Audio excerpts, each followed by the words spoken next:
Don't ask me why I'm dressed like this. I was out today. I had to look nice. Anyway, back in 2014, the conversation surrounding the idea of men-only clubs looked something like this. Whoa, whoa, whoa, let's not just demonize men-only clubs. They're not as bad as you think. And was done in a fairly light-hearted tone. The women are coming, the women are coming. These are the cries that must be echoing through the hallowed corridors of the Royal and Ancient Golf Club in St Andrews, Fife. Yeah, it was a golf club that was being complained about that women weren't being admitted. Now, it's important to note that it's completely legal for a golf club in Britain to restrict admission to a single characteristic.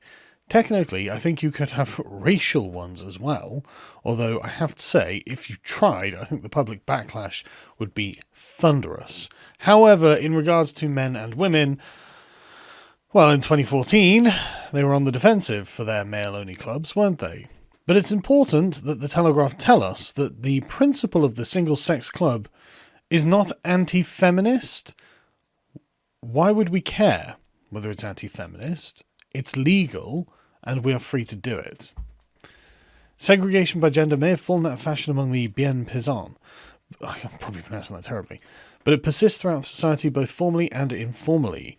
But yeah, and he goes into a fairly reasonable explanation of why, but it's obvious why.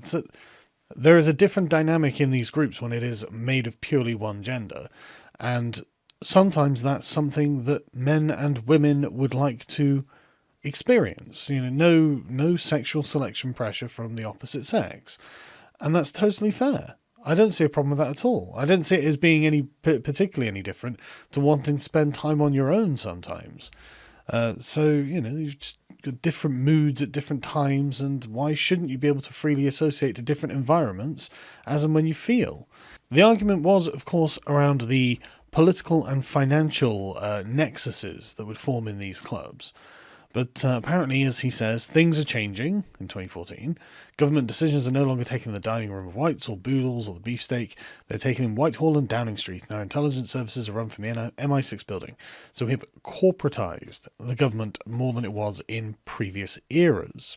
In the final analysis, true equality should not mean denying that men and women are different. Oh, how naive the Telegraph was in 2014.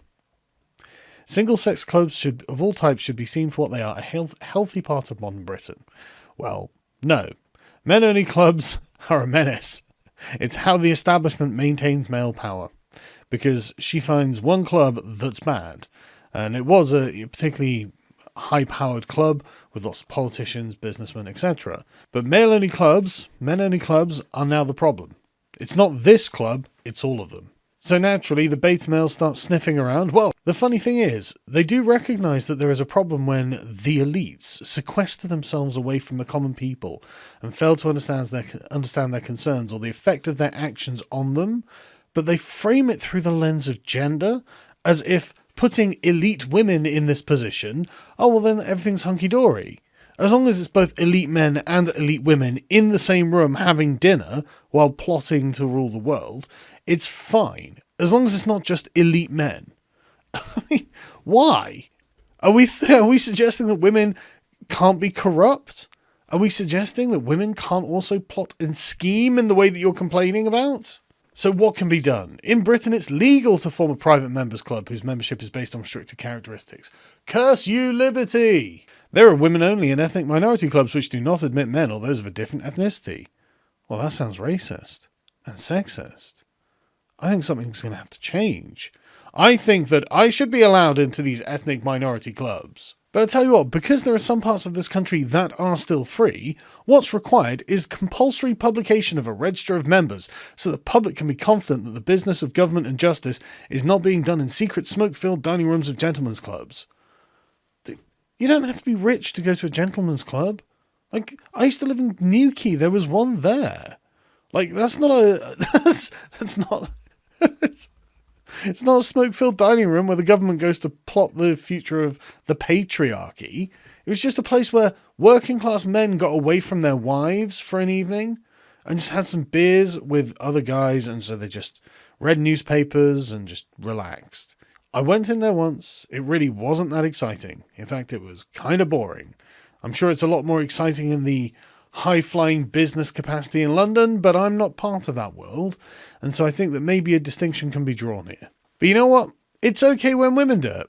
That's the thing. You've got to remember that clubs aiming to break the mold for self-employed women, so-called co-working spaces, are immensely popular across the US, and now they're opening their doors in London because it's fine when wealthy and powerful women network in the women's clubs, creating the old girls network or whatever it is. That's fine. It's a problem when men do it. It's okay when women do it. Supporters say the women are turning to these clubs with increased enthusiasm because male-dominated industries and sports are still not doing enough to be more inclusive. So, for some reason, this is men's fault. But the thing is, I'm totally for them being able to open these spaces. Totally for it. I think it's fine for anyone to create a club or whatever and then have the membership open to whomever you want. And I think it's fine if men do the same thing as well. But that's the point, isn't it? It's not fine when men do it. It's okay when women do it, because that's how feminism works. It's not about fair or equal treatment. It's about privilege. Because when you lay it out in principle, you are forced into the conclusion that yes, women's only clubs are, by their own definition, sexist. Because they are deliberately discriminatory and exclude people on the basis of their gender. Now, I don't think that sexist things should be made illegal, so I don't think that women's only clubs should be made illegal. But this is the conclusion that we are forced into, by their own logic. So when they get to, are women only clubs sexist? Well, they have to admit that it is. If we're talking in technicalities, then probably yes. Yes, it is. But it's okay for something to exist that is sexist, even if you don't like it. You're not being forced into it. Or we could just turn around and flatly deny that the definition of sexism even applies to us because it's okay when we do it. In fact, why would I even explain why when I could just belittle you instead for having the concern that we're being inconsistent to the principles we espouse all day, every day? And not in some minor way that you'd normally overlook, but in a really fundamental way. We can do this one thing for women, but men can't do the same thing, and that's equality.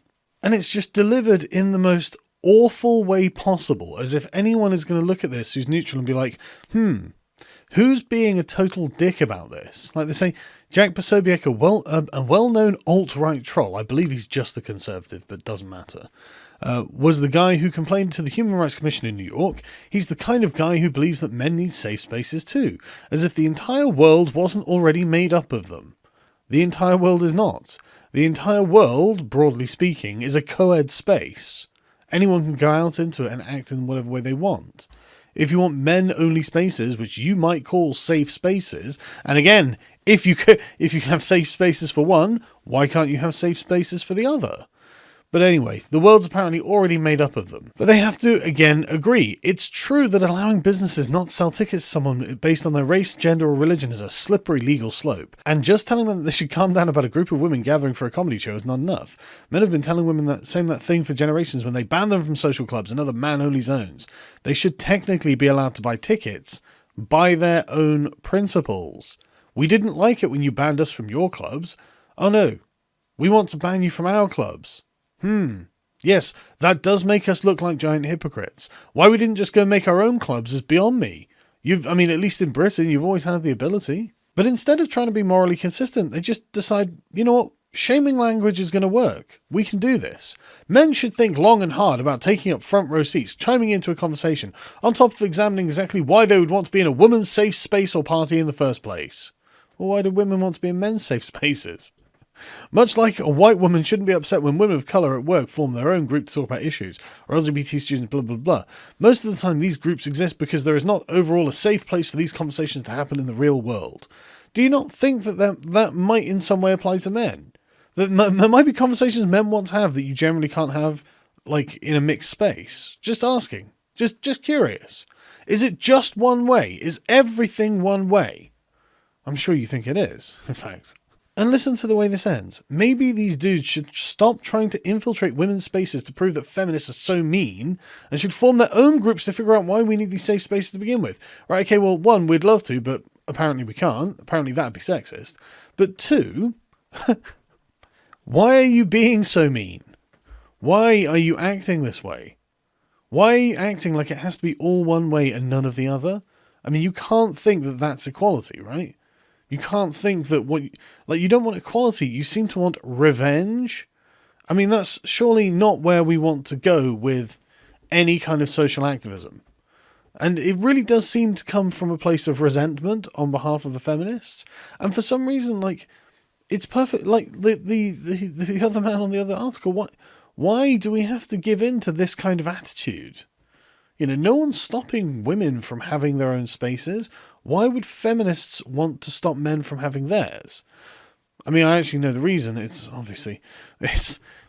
because they view it in terms of gender power. So it's the power of the gender itself, not any one individual.